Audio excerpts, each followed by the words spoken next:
Fjouwerlien bepaalde het nieuwe kabinet dat er flink bezuinigen worden zou op de regionale omroepen. Omroep Friesland zou zijn zelfstandigheid verliezen en opgaan in één grote landelijke organisatie.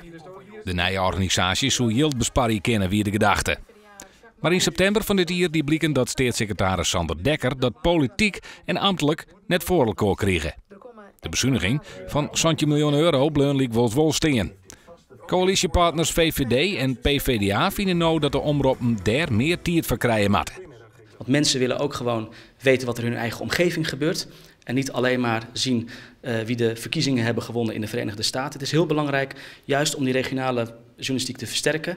En dan moet iedereen, al die regionale omroepen, zich daarop focussen. Hoe houden we dat overeind? Dat kan het beste door samen te werken. En dat gaan we juist aanjagen met een fonds van €17 miljoen. De regionale omroepen krijgen het extra bedrag van €20 miljoen alleen nog takom hier. En alleen nog om de gearwerking bij andere regionale omroepen, de NOS of regionale kranten te stimuleren. De omroepen, de regionale omroepen, ze hebben moord en brand geschreeuwd over bezuinigingen. Ze moeten veel meer aan de achterkant samenwerken waar ze geld kunnen bezuinigen. Zonder dat er ook maar iets verandert aan de inhoud en de onafhankelijkheid van hun eigen programma's. Ze moeten nu in de benen komen.